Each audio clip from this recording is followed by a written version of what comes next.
नमस्कार बच्चों। आज हम सरयू का पाठ 18 अलोपी लेखक महादेवी वर्मा का अध्ययन करेंगे। महादेवी वर्मा का जो जन्म है वह 1907 में फर्रुखाबाद के एक प्रतिष्ठित घराने के अंदर हुआ था और अपने साहित्यिक जीवन में उन्होंने बहुत सारी प्रसिद्ध रचनाएं लिखी हैं और इनकी सारी रचनाओं का जो संग्रह है यामा, उनके लिए उनको ज्ञानपीठ पुरस्कार भी मिला है। ये 1933 के अंदर प्रयाग महिला विद्यापीठ की प्रिंसिपल भी नियुक्त हुई थी और आपकी माता हिंदी की बहुत बड़ी कवयित्री थी। तुलसी, सूर, मीरा आदि की रचनाओं को आपने बचपन से ही पढ़ा था और जो हिंदी का छायावादी युग है 1936 से लेकर 1938 तक, उसकी आप प्रमुख स्तंभ रही थी। साथ ही साथ हिंदी साहित्य में महिला लेखिकाओं में आपका महत्वपूर्ण स्थान है। आपकी प्रारंभिक जो रचनाएं थी वो ब्रज भाषा में थी, लेकिन जब मैथिली शरण गुप्त ने भारत भारती नामक प्रसिद्ध जो ग्रंथ लिखा, उसके बाद ये भी खड़ी बोली हिंदी में इन्होंने लिखना शुरू किया। आधुनिक हिंदी कवियों में आपका प्रमुख स्थान है और आपको अपनी कविताओं की वजह से आधुनिक मीरा के नाम से भी जाना जाता है। और इनकी जो शुरू की रचना है वो ज़्यादातर पद्य में थी, लेकिन बाद में इनके संस्मरण और रेखा चित्र बहुत ही ज़्यादा प्रसिद्ध हुए। इस कारण से ये हिंदी गद्य की भी प्रमुख लेखिका बन गई। इनकी जो प्रमुख संस्मरण और रेखा चित्रों का जो संग्रह है वो अतीत के चलचित्र, स्मृति की रेखाएं, मेरा परिवार आदि बहुत प्रसिद्ध हुई थी। इसके अलावा इनकी कविताओं का जो संग्रह है निहार, रश्मि, नीरजा, सांध्य गीत, ये भी बहुत प्रसिद्ध रहे थे। महादेवी सामाजिक आदर्शों और लोक मंगल की कवित्री के रूप में जानी जाती है। इनका चिंतन भारतीय चिंतन धारा का महत्वपूर्ण विकास है। जीवन के साधारण प्रसंगों को शब्द चित्रों में अंकित कर देना उनकी विशेषता है। मानवीय सहानुभूति और संवेगों का गहनता का चित्रण अंकित करने में आपका कोई मुकाबला नहीं कर सकता। ये जो पाठ है अलोपी, ये इनके जीवन में आए हुए एक व्यक्ति का संस्मरण है, रेखा चित्र है। इससे पहले भी आपने इनके कई रेखा चित्र जैसे कि नीलकंठ, भक्तिन, गीसा और सुभद्रा कुमारी चौहान आपने पढ़े होंगे। वैसा ही एक रेखा चित्र है अलोपी। ये पाठ अलोपी देवी द्वारा प्रदत्त नेत्रहीन किंतु स्वाभिमानी पुरुष अलोपी का संस्मरण है। एक व्यक्ति है जिसका नाम है अलोपी, जो कि नेत्रहीन यानी अंधा है, लेकिन फिर भी स्वाभिमानी है। यही नहीं, अभाव व दीनहीन स्थिति, आर्थिक दृष्टि से भी हीन पिता काछी की मृत्यु, उनके पिता है जिसका नाम है काछी की मृत्यु ने अलोपी के पुरुषार्थ और मानवीय संवेदना को जगा दिया। जब उनके पिता की मृत्यु हुई तो उनका पुरुषार्थ जाग उठा कि भाई मुझे भी अब काम करना चाहिए। वो पूरी सजगता और ईमानदारी से कर्म क्षेत्र में कूद पड़ा, अंधता की अवहेलना करके, यानी आंखों से अंधा होने के बावजूद उस अंधेपन को पीछे छोड़कर वह मनोयोग पूर्वक जीवन कर्तव्य की राह पर बढ़ी रहा था कि पत्नी की चतुराई और छलावे ने उसके सर को ढहा दिया। बाद में उसकी शादी हुई और उसकी पत्नी ने उसके साथ धोखा कर दिया। विवश अलोपी असमय ही मृत्यु की खो में समा गया। इस दुख के कारण वह असमय यानी समय से पूर्व ही मृत्यु को प्राप्त हो गया। उस दुख को झेल नहीं पाया।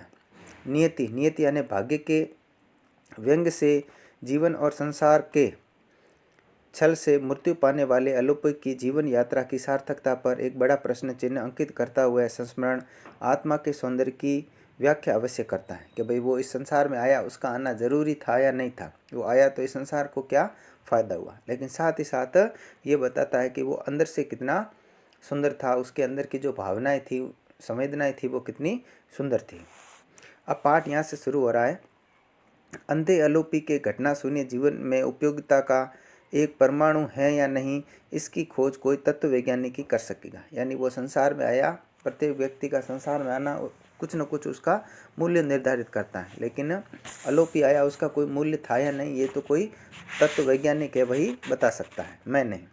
मुझे तो उसकी कथा आंसू भरी दृष्टि की छाया में कांपते हुए दुख की गीत की एक कड़ी सी लगती है। मैंने कब उसे देखा, यह कहानी भी उसी के समान अपनी विचित्रता में करुण है। यानी मेरी पहली जब अलोपी से भेंट हुई, वो भी अपने आप में करुण यानी करुणा उत्पन्न करती है, दुख उत्पन्न करता है। वैशाख नए गायक के समान अग्नि वीणा पर एक से एक लंबा आलाप लेकर संसार को विस्मित कर देना चाहता था। वैशाख का महीना था तो तेज गर्मी पड़ रही थी, लूएं चल रही थी, तो वो एक अग्निबाण के समान पूरे संसार में अपना तेज फैला रही थी। मेरा छोटा घर गर्मी की दृष्टि से कुंभार का देहाती आवा बन रहा था। देहाती मतलब गांव का, आवा मतलब भट्टी, चूल्हा।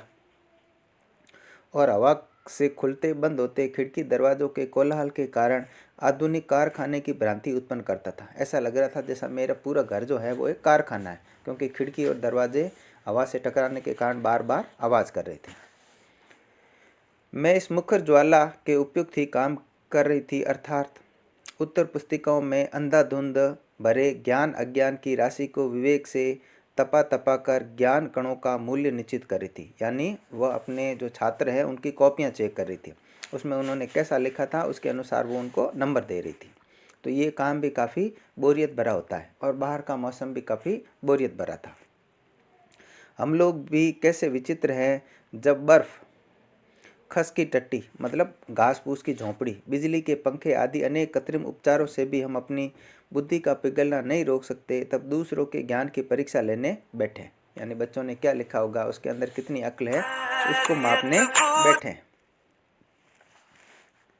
यदि मस्तिष्क ठीक स्थिति में हो तो कदाचित हम न्याय के लिए ऐसे अन्यायपरायण हो ही न सके। अन्याय मतलब अन्याय के प्रति या अन्य के प्रति निष्ठावान। तो मैं बच्चों की कॉपी जांच रही थी और मुझे समझ में नहीं आ रहा था कि इनके कॉपियों का मूल्य मैं कैसे निर्धारित करूं, कि उनमें कितनी बुद्धि है, कितना विवेक है।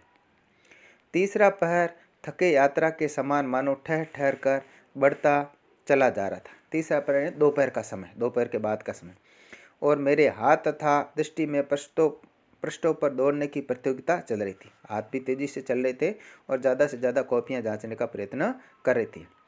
ऐसे अवसर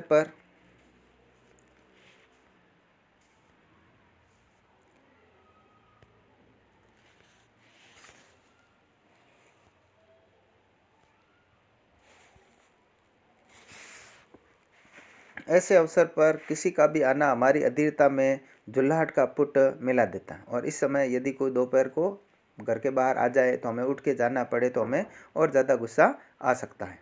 तो ऐसा ही मेरे साथ था। उस समय यदि किसी आगंतुक का मतलब आने वाला मेहमान के कंठ स्वर से हमें उसके भिखारीपन का आभास मिल गया हो, तब तो कहना ही क्या। यानी लग रहा हो कि ये कुछ मांगने आया है, तब तो कहना ही क्या। यानी हम बिल्कुल उठना नहीं चाहते। नौकर चाकर सब अपनी अपनी कोठरियों में अस्वाभाविक अंधकार को और भी सघन करके स्वेच्छा से उल्लुक होने का सुख भोग रहे थे। यानी अपने अपने कमरे में चले गए थे और अंधेरा करके सो रहे थे, जैसे उल्लू सोता है। सोचा न उठूं, पुकारने वालों को असमय आने का दंड सहना चाहिए। एक बार तो सोचा कि उठूं ही नहीं, भाई ये बिना टाइम आया है तो इसको इतनी सज़ा तो मिलनी चाहिए। परंतु भिखारी के संबंध में मेरे संस्कार कुछ ऐसी ही तर्कहीनता तक पहुंच चुके जहाँ से अंधविश्वास की सीमा रेखा दूर नहीं जाती। यानी भिखारियों के संबंध में बचपन से मुझे कुछ ऐसे संस्कार मिले, एक तरह से उसको अंधविश्वास की सीमा तक ले गए कि भाई अगर घर कोई मांगने वाला या याचक आया है तो आपको उसको कभी खाली लौटाना नहीं चाहिए।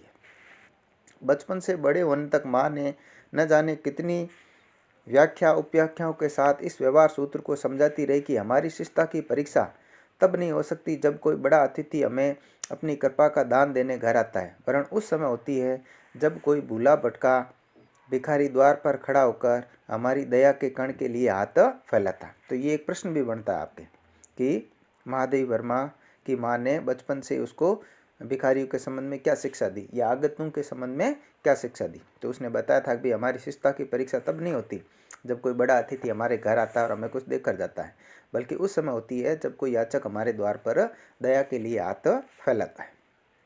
माँ के जीवन काल में ऐसे अनेक अवसर आए जब मुझे सीखा हुआ पाठ संस्मरण नहीं रहा। यानी मैं कई बार इस पाठ को भूल चुकी या उनकी शिक्षाओं को याद नहीं रख पाई। पर जब से अप्रसन्न होने की सीमा पार कर चुकी हूँ, तब से मुझे भूला हुआ भी सारी सूक्ष्म व्याख्याताओं के साथ याद आने लगा। उम्र के साथ मैं अपनी माँ की बातों को ज़्यादा अच्छी तरह से याद करने लगी। भिखारी की आवश्यकता से अधिक मुझे अपनी शिष्टता की परीक्षा का ध्यान था। निरुपाय उठना पड़ा। निरुपाय यानी और कोई उपाय न सोच करके मुझे उठना ही पड़ा। कई बार पुकारने के उपरांत पुकारने वाली मूर्तियां पत्तों में दरिद्र नीम से ही छाया याचना करने चल पड़ी थी। यानी जो बाहर आए थे ना, काफ़ी मेरे बुलाने पर भी मैं यदि नहीं आई तो वो एक पेड़ की छाया के नीचे जाकर खड़े हो गए। ए ओ आदि अपरिचय बोधक संज्ञा में अपना आमंत्रण पहचान कर जब वे लौटी तब उनके प्रति पग पर मेरा कौतूहल पैर बढ़ाने लगा। यानी उनको आवाज़ दी, वो आई, ए ओ इधर आओ, ठीक है ना। किसने आवाज़ दी? जब उसने पूछा तो वो लोग उसके पास आए तो उनको देखा तो उसके आश्चर्य की कोई सीमा नहीं रही। शर्म के आवरण में से अपना विद्रोह प्रकट करने वाले अस्थि पंजर लिए लंबे फटे कुर्ते को दोहरा कारागार बनाए 6-7 वर्ष का बालक लाठी को एक ओर से थामे आगे आ रहा था। यानी उन दोनों का वर्णन है कि जो लोग उसे मिलने आए थे वो कैसे, तो ऐसा लग रहा था चर्म के यानी चमड़ी के आवरण यानी घेरे में विद्रोह प्रकट करके, यानी उनकी हड्डियां भी नजर आ रही थी, इतने दुबले पतले थे, और साथ ही उनके जो खुद के कपड़े थे वो उनको बिल्कुल चारों ओर लपेटे हुए थे। और 6-7 साल का एक लड़का और उसके पीछे लाठी पकड़े हुए एक दूसरा व्यक्ति, और ऊंची धोती और मैली बंडी मतलब एक प्रकार की बनियान में अपने कंकाल को यथास्थिति मुक्त किए एक अंधा लाठी के दूसरे छोर के सहारे टवल टोर कर बढ़ते हुए पैरों से उसका अनुसरण कर रहा था। अनुसरण का मतलब पीछे पीछे चल रहा था। खेत में खड़ी औंधाई हुई मटकी जैसे सिर को हिलाते हुए प्रौढ़ बालक ने वृद्ध युवक को आगे कर न जाने क्या बताया। उसने उसको आगे किया और बताया, यही है बीवी जी या बहन जी। पर जब उसके ऊपर मुख उठाकर नमस्कार किया तब ऐसा जान पड़ा मानो नमस्कार का लक्ष्य खजूर का पेड़ है। यानी वो ऊंचे उठकर इस तरह से अंधा था तो उसको दिखाई नहीं दिया। जीवन में पहली बार मेरा मन प्रश्न के उपयुक्त शब्दों की खोज में भटक कर उस नेत्रहीन के सामने मूक सा रह गया, यानी चुपचाप रह गया। मैं उसको क्या बोलूं समझ में नहीं आ रहा था। धूल के कण के कपड़े और धूल भरे पैर तो थे ही, उस पर उसके छोटे छोटे बालों, चपटे से माथे, शिथिल पलकों की विरल यानी बिखरी हुई बरूनियाँ मतलब भौहें, बिखरी सी भौहें, सूखे पतले ओठों और कुछ ऊपर उठी हुई ठुड्डी पर राह की गर्द यानी धूल की एक परत इस तरह जम गई कि वो आधे सूखे क्ले मॉडल के अतिरिक्त और कुछ नहीं लगता। यानी जो मिट्टी के बर्तन आते हैं ना, बिल्कुल वैसे ही लग रहा था। ये यहाँ दूसरा प्रश्न बनता है कि महादेवी वर्मा ने जब पहली बार अलोपी को देखा तो उसका वर्णन अपने शब्दों में कीजिए। तो वो उसके बाल बिखरे हुए थे, ठीक है ना, बाहों और आंखों के आसपास धूल जमी हुई थी, उसके पैर, उसके कपड़े और पैर जो है वो धूल से भरे हुए थे। इस प्रकार जो उसको दिखाई दिया वैसा लग रहा था जैसे कोई मिट्टी का बर्तन हो। दृष्टि के आलोक से शून्य, दृष्टि मतलब नजर, आलोक यानी प्रकाश, शून्य मतलब वो अंधा था। छोटी छोटी आंखें कच्चे कांच की मैली गोलियों के समान चमकहीन थी। कांच की गोलियों जैसी तो थी लेकिन चमकहीन थी, यानी वो देख नहीं सकता था, जिससे उस शरीर की निर्जीव मूर्तिवता की भांति और भी गहरी होती जाती थी। वो मूर्ति तो लग रहा था बिल्कुल अंधा होने के कारण और ज़्यादा मूर्ति की तरह दिखाई देने लगा। कदाचित इसी कारण उसके कंठ ने मुझे अज्ञात भाव से चौंका दिया। इस वर्ष का जीवन खुली पुस्तक जैसा रहता है, अतः महान ही नहीं तुच्छतम आवश्यकताओं के अवसर पर भी उसकी कथा आदि से अंत तक सुना देना सहज हो जाता है। जब आदमी दुखी होता है तो वो अपने दुखों को हर किसी के सामने पूरा सुनाने लगता है, तो उसने भी सुनाया। इसके विपरीत हमारा जटिल से जटिलतम होता हुआ अंतर जगत यानी आंतरिक जगत और कृत्रिम बना हुआ यानी बाहर से दिखावटी जीवन ऐसी स्तुति उत्पन्न किए बिना नहीं रहता जिसमें बाहर के बगुलेपन को भीतर की सड़ी गली मछलियों से सफ़ेदी मिलने लगती है। यानी किसी और का दुख सुनकर हमें अच्छा लगता है। इसी से हमारी तारतम्यहीन, तारतम्य का मतलब आपसी सामंजस्य, हीन मतलब उससे रहित कथा अधिकाधिक अकथनीय बनती जाती है। उसको समझ में नहीं आ रहा था कि वो अपने कौन कौन से दुख उसको सुनाए, और सुख दुख की सरल मार्मिकता निर्जीव होने लगती है। हम सहज भाव से अपनी उलझी कहानी कह नहीं सकते, अतः जब कहने बैठते हैं तब कल्पना का एक एक तार सत्य हो अनेक झंकारों की भांति उत्पन्न करके उसे और अधिक उलझाने लगता है। यानी किसी को समझाना चाहते हैं तो वो और अधिक उलझता जाता है। इस प्रकार व्यक्ति जो है वह दीनहीन अवस्था में अपने दुखों को दूसरों को ठीक प्रकार से बता भी नहीं पाता। अंधे अलोपी की कथा में न मनोवैज्ञानिक गुत्थियां हाथ लगी, गुत्थी मतलब उलझन पहली, न समस्याओं की भूल भैया प्राप्त हुई। हाँ, उसकी दैन्य भरी वाचालता से पता चला कि चक्षु, चक्षु मतलब आंखें, अभाव की पूर्ति उसकी रचना ने कर ली थी। यानी भगवान ने उसको आंखें तो नहीं दी थी, लेकिन रचना यानी जीभ, वो बहुत बोलने में वाचाल था। अब यदि ऐसा प्रश्न भी आपकी परीक्षा में 2 बार आ चुका बोर्ड में कि भाई अलोपी की चारित्रिक विशेषताएं लिखिए, तो सबसे पहला वो आंखों से अंधा था, ठीक है, देख नहीं सकता था, धूल से भरा हुआ था। दूसरा, बोलने में बहुत वाचाल था। आगे और आती जाएगी तो बताते जाएंगे। और इस प्रकार 5 ज्ञानेंद्रियों में चाहे ज्ञान का उचित विभाजन न हो सका हो, पर उसके परिणाम का संतुलन नहीं बिगड़ा। वैसे अपनी 5 ज्ञानेंद्रियां मानी जाती है, आँख, कान वगैरह, ठीक है ना, नाक, जिह्वा और चमड़ी। तो उसमें से उसके पास आंखें नहीं थी, लेकिन भगवान ने उसकी पूर्ति जो है वो दूसरी चीज़ें, मतलब उसकी वाचालता दे करके कर ली थी। उसने जब अपने बारे में बताया तो महादेवी वर्मा बता रही है कि उसका पिता काछी कुलावंतस रहा, यानी कुल को आगे बढ़ाने से वंचित रह गया, यानी उसकी कोई औलाद नहीं थी। बहुत दिनों तक वह अपने भावी वंशधर की प्रतीक्षा करने के उपरांत उसे याचक के रूप में अलोपी देवी के द्वार पर उपस्थित होना पड़ा। उनके आसपास कोई देवी थी जिसका नाम है अलोपी, और उसके द्वार पर गया और अपने वंश को आगे बढ़ाने के लिए संतान की इच्छा व्यक्त की। अलोपी देवी कदाचित उस उदार सूम के समान थी। सूम का मतलब कोई सेठ या कंजूस, दिखने में उदार थी लेकिन कंजूस थी, जो अपने दानी होने की ख्याति के लिए दान करता है, लोगों को दिखाने के लिए कि भाई देखो मैं इतना दान कर रहा हूँ। याचक की आवश्यकता की पूर्ति के लिए नहीं, कोई मांगने आया उसे क्या चाहिए, इसके बजाय उसे अपने नाम की प्रसिद्धि अधिक प्रिय थी। उसके मंदिर में एक अखंडित मनुष्य मूर्ति भी न निकल सकी। एक पुत्र दिया, वह भी नेत्रहीन। तो उस काछी को एक आशीर्वाद स्वरूप एक पुत्र तो मिला, लेकिन वो भी कैसा, नेत्रहीन यानी अंधा। तो उसे जो उसकी टूटी फूटी मूर्ति थी, उसे एक पूरा मनुष्य भी आशीर्वाद के रूप में नहीं मिला। माँ बाप ने उसके दान को उन्हीं के चरणों में फेंक आने की कृतज्ञता, कृतज्ञता का मतलब किए हुए उपकार को नहीं मानना, तो ऐसा उन्होंने नहीं किया, तो नहीं दिखाई। पर उसकी कृपणता, कृपणता यानी कंजूसी की घोषणा अन्य याचकों को सावधान करने के लिए उसका नाम रखा अलोपी दीन। दीन मतलब गरीब, कि अलोपी देवी जो है वो इतनी गरीब है कि मुझे एक पूरा पुत्र भी नहीं दिया, कोई और व्यक्ति आकर इसे याचना मत करना। तो इस तरह ने उन्होंने अलोपी देवी के नाम पर ही अपने पुत्र का नाम अलोपी दीन रख दिया। अलोपी अब 23 वर्ष का हो चुका है। जिस समय वह पाठ की लेखिका के सामने पहुंचा है, उस समय उसकी उम्र जो है वो 23 साल की है। और काछी पिता अंधे पुत्र से पितृ ऋण का ब्याज मात्र चुकाकर मूल को उस अपनी सेवा से चुकाने के लिए पितरों के दरबार में चला गया। यानी ठीक तरह से उसका पुत्र उसकी सेवा भी नहीं कर पाया, उससे पहले ही वह भगवान को प्यारा हो गया, उसकी मृत्यु हो गई।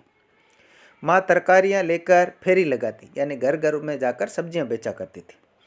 पर पुत्र को अच्छा न लगता कि जवान आदमी बैठा रहे और बुढ़िया मर मर के कमाए। अब ये उसकी दूसरी विशेषता है कि वह पुरुषार्थी था। जब उसने देखा ना कि उसकी माँ सब्जियां बेचने जाती है, तो उसके मन में ये आया कि भाई माँ इस तरह से काम करे, इससे अच्छा है मैं काम करूं। उसी से साग तरकारियों के तत्ववेता, तत्ववेता का मतलब बहुत ही बारीकी से जानने वाला, ताऊ से वहाँ की चर्चा सुन वह काम की खोज में निकल पड़ा। ऐसे आश्चर्य से मेरा साक्षात कभी नहीं हुआ। उसने अपनी कहानी बताई ना, तो ये महादेवी वर्मा को पता चला। तो ऐसे अचंभे से मेरा कभी आमना सामना नहीं हुआ था। जीवन से अनजान किशोरों की संख्या कम नहीं, जो सुख साधनों के लिए उस माँ से झगड़ते हैं जिसकी उंगलियों की पोर सिलाई करते करते छलनी हो चुके हैं। कि कई ऐसे नौजवान हैं जिनकी माएँ जो है वो बड़ी मुश्किल से मतलब सिलाई वगैरह करके परिवार चलाती है और बच्चे कुछ भी नहीं करते। और कुल वधुओं के समान आंसू पीने वाले युवकों का अभाव नहीं है। और कुछ तो ऐसे नौजवान होते हैं जो बात बात पर औरतों की तरह रोने भी लग जाते हैं, किस्मत को दोष देते हैं। जिसका पौरुष न दरिद्र पिता का सब कुछ छीन लेने से कुंठित हो जाता है, न भिक्षावर्ती से मूर्छित। यानी कई लोग तो मतलब भीख तक मांगने लगते हैं, लेकिन कोई काम नहीं करते, बिल्कुल हट्टे कट्टे और शारीरिक रूप से स्वस्थ होने के बावजूद। लेकिन ये बेचारा अंधा है तो भी काम की तलाश में निकल पड़ा है। तो उसका एक और गुण यहाँ मिलता है कि वो स्वाभिमानी भी है। अपनी पराजय को विजय मानने वाले ऐसे पुरुषों से भी समाज शून्य नहीं है, जो छोटे बच्चों को छोड़कर दिन भर परिश्रम करने वाली पत्नियों के उपार्जित यानी कमाई हुए पैसों से सिनेमा घरों की शोभा बढ़ाते हैं। उनकी औरतें जो है वो दिन भर काम करती है और उसी से पैसे छीनकर वो सिनेमा चले जाते हैं, शराब वगैरह पीते हैं। लेकिन साधारणतः आज के पुरुष का पुरुषार्थ विलाप है। साधारणतः शब्दों में कहे तो आज के पुरुष का सबसे बड़ा जो पुरुषार्थ है वो क्या है? विलाप यानी रोना है। वो अपनी किस्मत को, अनेक चीज़ों को दोष देता है, लेकिन मेहनत करना नहीं चाहता। जितने प्रकार से जितनी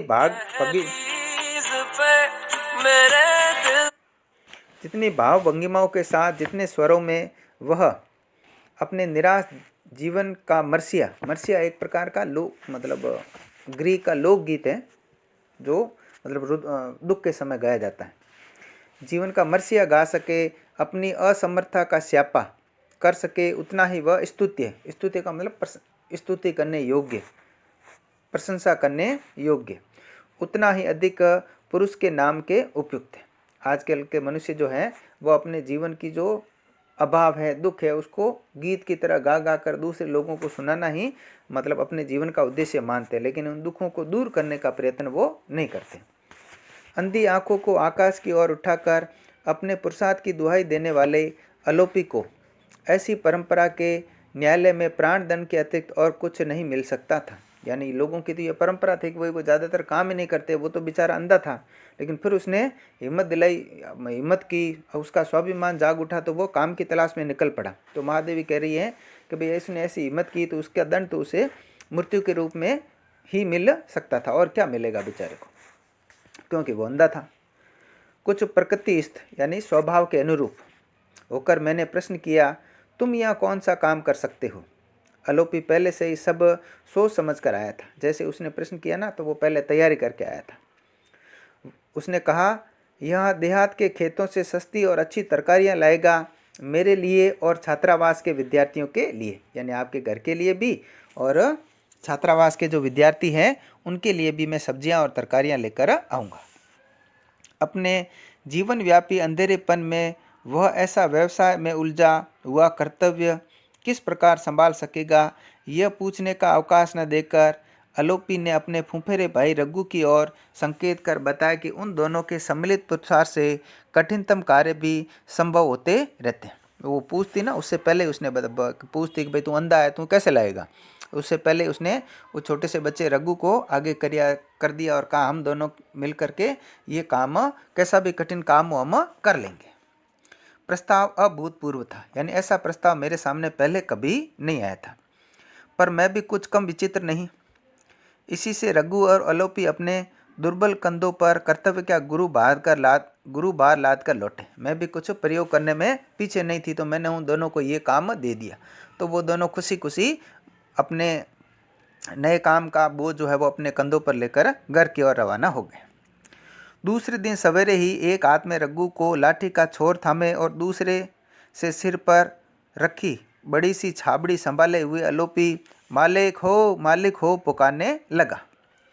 मुझे क्या क्या पसंद है यह जानने के लिए वह अनुनय विनय करने लगा कि भाई आपको कौन सी सब्जी पसंद है, क्या लेकर आऊँ, ये बताने के लिए वो मेरे सामने अलग अलग प्रकार से रिक्वेस्ट करने लगा। तब मैं बड़ी कठिनाई में पड़ी। कुछ तरकारियां डॉक्टरों ने मेरे पथ्य की सूची में नहीं रखी थी। पथ्य मतलब रोगी का जो भोजन होता है ना, परहेज के रूप में, कि भाई ये चीज़ें नहीं खानी। तो कुछ ऐसी सब्जियां थी जो डॉक्टर ने मुझे मना नहीं की थी, बाकी ज़्यादातर सब्जियां डॉक्टर ने मेरे लिए मना कर रखी थी।